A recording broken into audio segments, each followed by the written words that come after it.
அப்போ உங்களுக்கு நாங்கள் கையில் கொடுத்துருக்கோம் ஒரு டியூட் ஒன்று, மாணவர் அடைவை மேம்படுத்தும் விசேட செயற்திட்டம் வினாபத்திரம் 3. இதை கைக்கு எடுத்துக்கொள்ளுங்க. இதை நீங்க இப்ப செய்திருப்பீர்கள். இப்ப செஞ்சிருக்கிற இந்த இதை வச்சுக்கிட்டு பாப்போம் நீங்க எவ்வளவு தூரம் சரியா செஞ்சிருக்கீங்க. என்னோட சேர்த்து நீங்க இந்த வினாபத்திரத்தை திருத்தி கொள்ளுங்க. இது நாங்க பயிற்சி எடுக்க போறோம். இந்த மாதிரி 50 வினாபத்திரங்களை நாங்கள் பயிற்சி எடுக்கிறதுக்கு இருக்கிறோம். வினாபாத்திரம் எங்களுடைய பார்ட் 1ல பி பகுதி.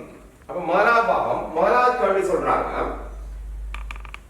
மாணவன் ஒருவன் புத்தகம் ஒன்றில் 8/3 பங்கை முதலாம் நாளும் மீதியில் 5/2 பங்கை 2ஆம் நாளும் எஞ்சிய பகுதியை 3ஆம் நாளும் வாசித்து முடித்தான். 3ஆம் நாள் 2ஆம் நாளை விட 20 பக்கங்கள் கூடுதலாக வாசித்தான். அப்ப முதலாவது கேள்வி, முதல் நாள் வாசித்த பின் மிகுதியாக உள்ளது. அப்ப முதல் நாள் வாசித்த பின், முதலாம் நாள் வாசிச்சது 8/3 தான் வாசிச்சிருக்காரு. அப்ப ஒரு பங்குல இருந்து நான் கழிச்சோம்னால் மீதி 8/5 பங்கு. இதுதான் முதலாவது கேள்விக்கு விட. இரண்டாவது கேள்வி என்னென்றால், 2ஆம் நாள் வாசித்த பக்கங்களின் எண்ணிக்கை மொத்த எண்ணிக்கைன்னு என்ன பண்ணும். அப்ப 2ஆம் நாள் அவர் என்ன வாசிக்கிறார்? மீதி தானே இது. இதுதான் மீதி. என்ன மீதி? முதலாம் நாள் வாசித்த பின் இருக்கிற மீதி. இந்த மீதியில் எத்தனை பங்கு? 5/2 பங்க வாசிக்கிறார் 2ஆம் நாள். அப்ப 2ஆம் நாள் வாசிச்சு சுருக்கலாம். இதுல ஒரு தடவை, இதுல 4 தடவை, 4. அப்ப இதுதான் எத்தனை நாள்? 2ஆம் நாள் வாசிச்சது. அப்ப இது எத்தனை நாள்? முதலாம் நாள் வாசிச்சது. அப்ப இரண்டாவது கேள்விக்கு 4/1. இப்ப பாருங்க பிள்ளைகள், கேள்வி அடுத்தது, 3ஆம் நாள் வாசித்த மொத்த பக்கங்களின் எண்ணிக்கை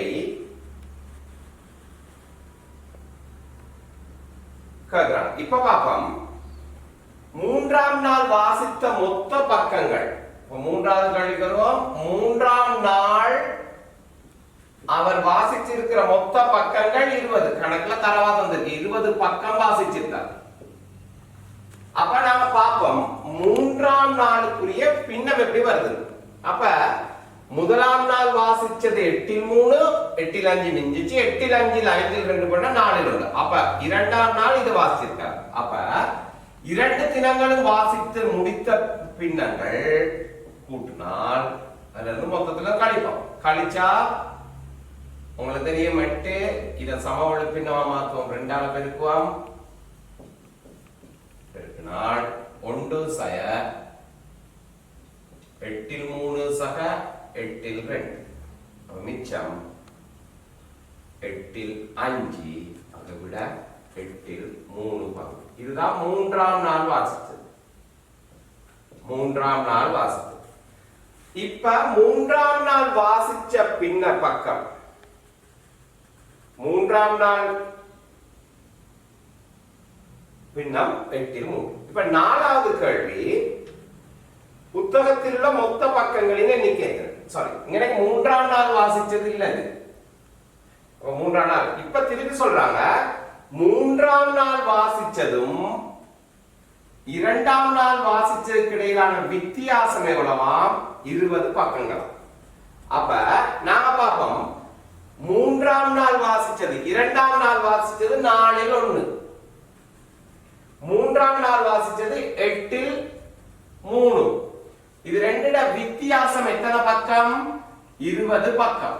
அப்ப இத பெருக்குவோம்.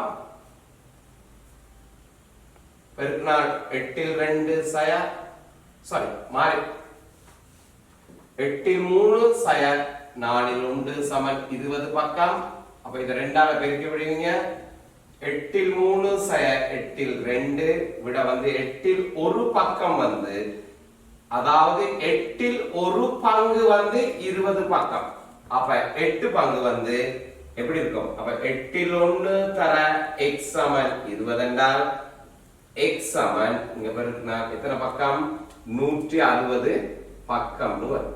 160 பக்கம். இப்ப இதுல பாத்தீங்கன்னா கேள்வி என்ன? முதலாம் நாள் 8/3 வாசிச்சிட்டார்.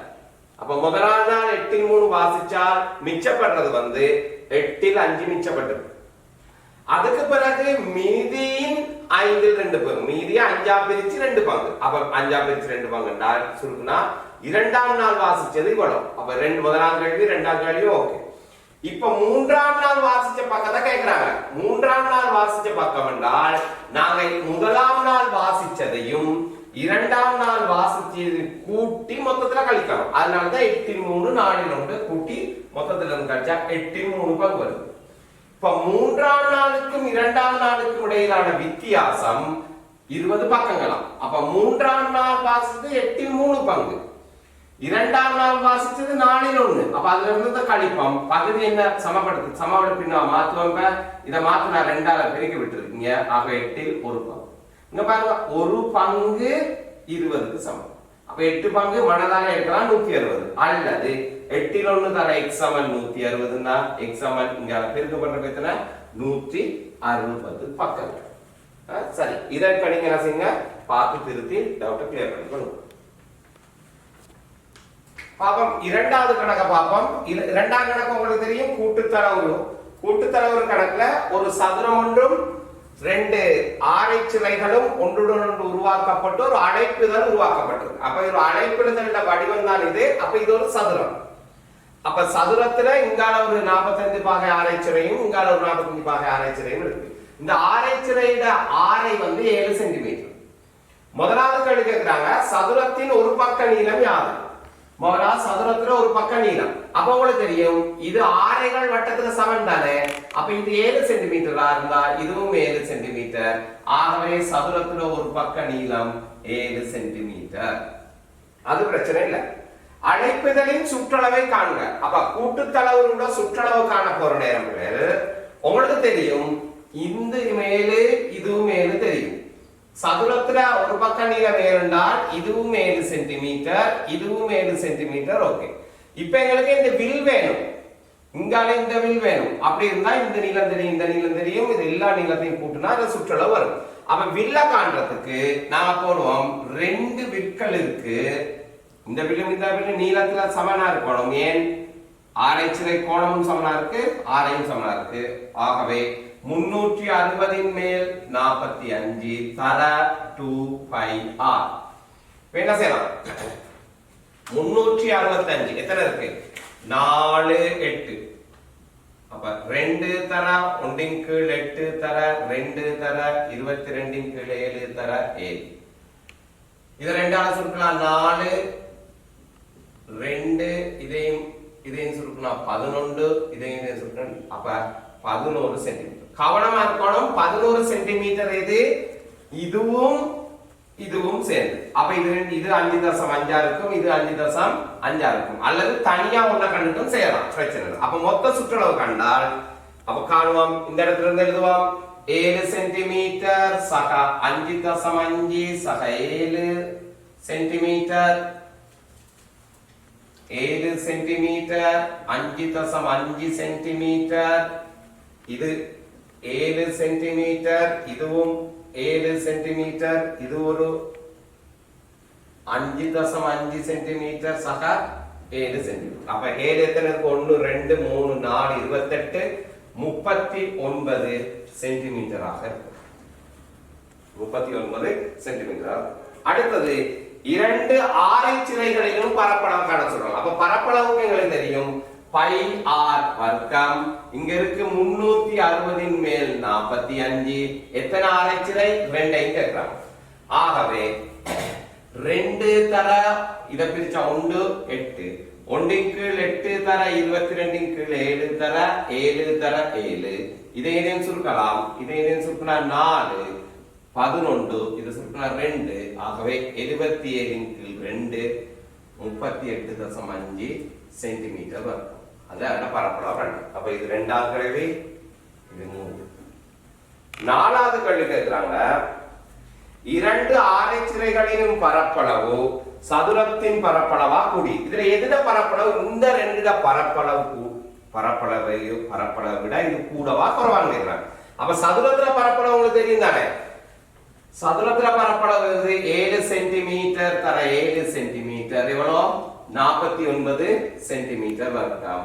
ஆகவே யாரோட கூட சதுரத்தின் பரப்பளவு கூட. ஆகவே 38.5 சென்டிமீட்டர் வர்க்கம் சின்னது 49 சென்டிமீட்டர் வர்க்கம். கடைசியில கேக்குறாங்க எவ்வளவு கூட கேக்குறாங்க. அப்ப 49ல இருந்து 38.5 கழிக்கணும். கழிச்சா 5 0 1 10.5 சென்டிமீட்டர் வர்க்கம் கூட. எத்தனை கூட? 10.5 சென்டிமீட்டர் வர்க்கம் கூட. ரைட். அப்ப 10.5 சென்டிமீட்டர் வர்க்கம் கூட. இப்ப பாப்போம் உங்களுக்கு திருப்பி இந்த கணக்கு. ரெண்டு ஆரைச்சிறைகள் ஒரு சதுரத்துடன் இணைக்கப்பட்ட ஒரு கூட்டு தள உருவான ஒரு அழைப்புதல் உருவாக்கப்பட்டிருக்கு. அதுல முதலாவது கேட்கிறாங்க ஆரைகள் அந்த ஒரு சதுரத்துல ஒரு பக்கம் நீளம் எவ்வளவு கேட்கிறாங்க. ஆகவே இது ஆரை. அப்ப இதுவும் ஆரை. இந்த ஆரை 7 சென்டிமீட்டர்னா இது ஆரை 7 சென்டிமீட்டர். இந்த ஆரையானது இந்த சதுரத்துல ஒரு பக்கமாக அமைப்பதால் சதுரத்துல ஒரு பக்க நீளம் இருக்கு. சுற்றளவு கேட்கிறாங்க. ஆகவே இந்த மொத்த சுற்றளவு கேட்கிறாங்க. மொத்த சுற்றளவு காண்றதுக்கு எங்களுக்கு இது தெரியும் இது தெரியும் இது தெரியும் இது தெரியும். இந்த ரெண்டு பில்லும் தெரியாது. அதனால 2 தர 45 போட்டா 11 சென்டிமீட்டர் வருது. ஆகவே எல்லாத்தையும் கூட்டினா 39 சென்டிமீட்டர். அடுத்த பிரச்சனையில இந்த ரெண்டுடைய ஆரைச்சிறையோட பரப்பளவு நான் ஒரே தான் காண்றேன். 2 தர 360 தர 2πr 38.5. நாலாவது கழி கேட்கிறாங்க இந்த ரெண்டு பரப்பளவோட கூட்டுத்தொகை இதை விட சின்னதா குறைவா கூடவான்னு கேட்கிறாங்க. அப்ப சதுரத்திர பரப்பளவு 7 தர 7 49 சென்டிமீட்டர் வர்க்கம்னா இது 38 தான் வருது. ஆகவே சதுரத்திர பரப்பளவு அதிகம். எவ்வளவு வருகிறாங்க? அப்ப இதுல இருந்து கழிக்கிறேன். கழிச்சா எவ்வளவு வருது? 10.5 சென்டிமீட்டர் வர்க்கம். பகுதிகளை கொண்டிருக்கு எங்களுடைய சதவீதம் வட்டி வரிகள் சம்பந்தப்பட்ட கணக்கு. முதலா பாப்பம் வருமான வரி சம்பந்தப்பட்டது. ஒருவருடைய வருமானம் 7,500 ரூபாய். 750,000 ரூபாய் ஒருவருடைய வருமானம். அதுக்கு 500,000 ரூபாய் வரி விலக்கு அளிக்கப்படுது. அப்ப வரி விலக்கு தொகை நாங்க கழிப்போம். கழிச்சோம்னால் 0,0,0,0,0,5,2. ஆகவே அவர் 250,000 ரூபாவுக்கு வரி கட்டணும். எவ்வளவு வரி கட்டணும்? 100க்கு 15. ஆகவே 100க்கு 15னா தர 250,000க்கு காணும். கண்டால் எவ்வளவு வருது என்றால் 37,500 ரூபாய் வரும்.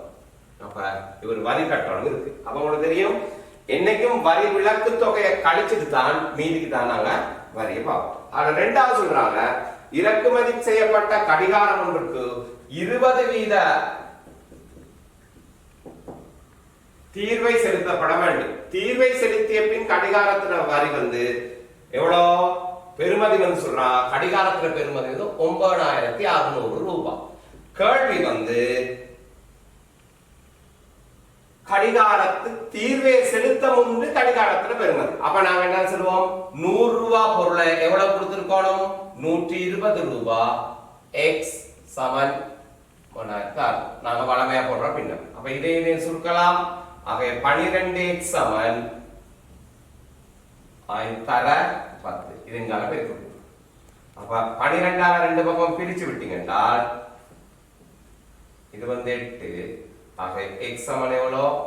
800,000 ரூபாய். ஆகவே வரி செலுத்த முன்பு பொருளோட பெறுமதி எவ்வளோ? 800 ரூபாய். அடுத்த மூன்றாவது கணக்கு ஆண்டு பெருமானம் 80,000 ரூபாய். ஆண்டு பெருமானம் உடைய வீடொன்றுக்கு காலாண்டு வரியாக 1000 ரூபாய் செலுத்தப்படுது. காலாண்டுக்கு 1000 ரூபாய் செலுத்துறாங்க. அப்ப ஓராண்டு வரியை கேட்கிறாங்க. அப்ப உங்களுக்கு லேசா தெரியும். ஓராண்டு வரியை காண என்ன செய்வீங்க? காலாண்டு வரியை 4ஆல பெருக்கினால் ஓராண்டுக்குரிய வரி எவ்வளோ? 4,000 ரூபாய். இப்ப கேள்வி அறவிடப்படும் ஆண்டு வரி சதவீதம். உங்களுக்கு தெரியும் வரி சதவீதம் காரணால 100ஆல பெருக்குவோம். ஆண்டு வரி சதவீதம் கேட்கிறாங்க. அப்ப ஆண்டு வரி 4,000 எவ்வளவுக்கு? 80,000க்கு 4,000. அப்ப இந்த ரெண்டு சைபர் வெட்டலாம். இது ரெண்டு மீதும் இதை வெட்டினா எவ்வளோ? 5. அப்ப ஆண்டு வரி வீதம் எவ்வளோ? 5 வீதம். அப்ப நாங்க இதுல இருந்து என்ன செய்யலாம்? இந்த கணக்கை எப்படி பார்ப்போம்? முதலாவது என்ன சொல்றாங்க? ஒருவருடைய வருமானம் 750,000 ரூபாய், அதுக்கு அவர் 15% வரி கட்டணும். வரி விலக்கு எவ்வளவு கட்டுறாங்க? 500,000. அப்ப 500,000 கட்டிச்சால் 250,000 தான் அவர் என்ன செய்யணும்? வரி கட்டணும். அப்ப 100க்கு 15 ரூபாண்டா 250 ரூபாண்டா 37,500 ரூபாவை அவர் வரியாக செலுத்த வேண்டும். இது முதலாவது பகுதி. இரண்டாவது பகுதி சொல்றாங்க, தீர்வையாக 20% செலுத்தின பின்பு ஒரு பொருளோட பெறுமதி எவ்வளவு வருதாம்? தீர்வையுடன் சேர்த்து 9,600 ரூபாய் வருதாம். கேள்வி, தீர்வை செலுத்த முன்பு பொருளுடைனா அப்ப உங்களுக்கு தெரியும் 20% வரினா என்ன? 100 ரூபாய் பொருள் தீர்வை செலுத்தின பிறகு எவ்வளவு வரணும்? 120 ரூபாவா வரணும். அப்ப 100 ரூபாய் பொருள் 120 ரூபாய்னா எவ்வளவுன்னு தெரியாது, மொத்த பெறுமதி வரும். அப்ப அதை சுருக்குனீங்க எவ்வளவு வந்துச்சு? 8,000 ரூபாய் வருது. ஆகவே தீர்வைக்கு முன் பொருளோட பெறுமதி வந்து 8,000. அடுத்த கேள்வி, 80,000 ரூபாய் ஆண்டு பெறுமதி உள்ள ஒரு வீடு ஒன்றுக்கு காலாண்டு வரியாக 1000 ரூபாய் கொடுக்கிறோம். 1000 ரூபாய் தான் காலாண்டு வரி. அப்ப காலாண்டு வரியை வருட வரியை பார்க்க 4ஆல பெருக்குவோம். அப்ப முதலாம் கேள்விக்குரியது அதுல ஏ பகுதிக்கு விட 4,000 ரூபாய். அடுத்த கேட்கிறான் பி பகுதியில இதுக்கு எவ்வளவு வரி சதவீதம் வரவிடப்பட்டது. எங்களுக்கு தெரியும் வரி சதவீதம்னா நாங்க எப்பயும் சதவீதங்கான 100ஆல பெருக்குவோம். இங்க கேள்வி வந்து ஆண்டு வரி 400 ரூபாய், ஆண்டு பெருமானம் 80, சுருக்கணா எவ்வளவு வந்துச்சு? 5% வந்துச்சு. சரி,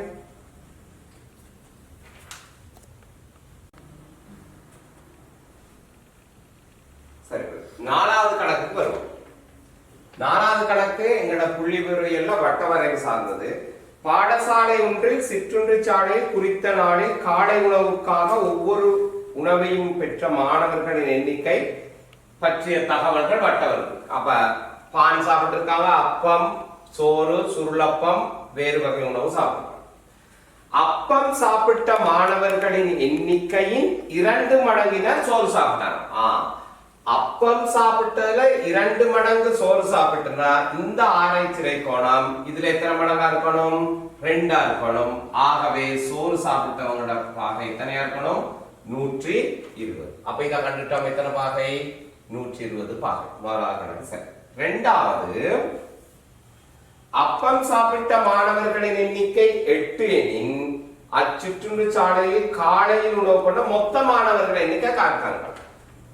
அப்பம் 360 பாகையில 60னா எவ்வளவு தெரியாது எங்களுக்கு, அதுதான் 8. ஆகவே இதே சொல்றா 6. ஆகவே x இன் கீழ் 6 = 8ண்டா இத பெருக்கினா எவ்வளவு? x = 48 பேர்னு வருவாங்க. அல்லது இத மனதிலே செஞ்சிரலாம். எப்படின்றால் 60 பாகை தானே 8. அப்ப 360ல 60கள் எத்தனை இருக்கு? 6. 6 8ஆல் பெருக்கினாலும் 48 பேர்னு விடுவாங்க. அடுத்த 3வது கேள்வி, வேறு வகை உணவை உட்கொண்ட மாணவர்கள் எண்ணிக்கை 4. இந்த மாணவர்களுடைய எண்ணிக்கை வந்து 4. இரு வெவ்வேறு உணவை உட்கொண்ட மாணவர்களின் எண்ணிக்கை சமனெனின் இவை எவ்வகை உணவுகள் ஆகும்? அப்ப உங்களுக்கு தெரியும், பான் சாப்பிட்டவங்க காணலாம். 90 பான் சாப்பிட்டவங்க 90, அப்பம் சாப்பிட்டவங்க 8 பேர் வந்துட்டாங்களே, பிரச்சனை இல்லை. அப்ப இவங்களும் 8, இவங்க இதுல 2 மடங்கு சொல்லிட்டா இப்ப இது 16ஆ இருந்திருக்கணும். மனசுல கண்டுபிடிச்சிடலாம். ஆனால் இது காவாசி. ஆகவே இது 12 பேர். 12 பேர். அப்ப எல்லாமே 48 தானே. சரி, இப்ப பாருங்க. அப்ப வேறு வகை தந்திருக்காங்க எத்தனை பேர்? 4. அப்ப இது மொத்தம் கூட்டுவோம். கூட்டினா எவ்வளவு வரும்? 16 4 12 8 கூட்டினா 40. அப்ப உங்களுக்கு தெரியும் மொத்த மாணவர்கள் 48ல இருந்து 40 போனா 8. ஆகவே இவங்க 8 பேர். ஆகவே ஒரே உணவை சாப்பிட்டவங்க யாரு? அப்பம் கமா சுருள் அப்பம் சாப்பிட்டிருந்தாங்க ஒரே. அடுத்தது, பானை விட மேலதிகமான எத்தனை பேர் சோறு உண்டனர்? உங்களுக்கு தெரியும் பான் வந்து மொத்தமே 48 தானே. அப்ப காவட்டம் ஆகவே 12 கண்டுட்டீங்க. 4 பிரிச்சா 12. அப்ப பானை விட சோறு எத்தனை பேர் கூட சாப்பிட்டிருக்காங்கன்னா சோறு சாப்பிட்டவங்க 16 பேர் ஏற்கனவே கண்டிருக்காங்க. ஆகவே 16ல இருந்து 12 கழிச்சீங்கன்னா எத்தனை பேர் வரும்? 4 பேர். 4 பேர் வரும். ஆகவே திருப்பி பார்ப்போம் இத. இங்க பாருங்க. முதலாம் கேள்வி, அப்பம் சாப்பிட்டோரின் 2 மடங்கு சோறு சாப்பிட்டனர். அப்ப இந்த ஆராய்ச்சியை கொண்டு கேட்கறாங்க. அப்ப 2 மடங்குனா இது 60 விட 2 மடங்கா இருக்கணும், 120. அது பிரச்சனை இல்லை. இரண்டாவது கேட்கிறாங்க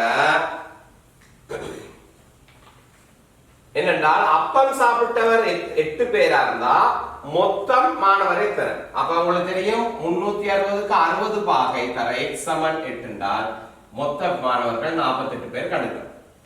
இப்ப மொத்த 48 தெரியும். அப்ப ஆனா உங்களுக்கு தெரியும் அப்பம் சாப்பிட்டவரில் 2 மடங்கு தானே இது.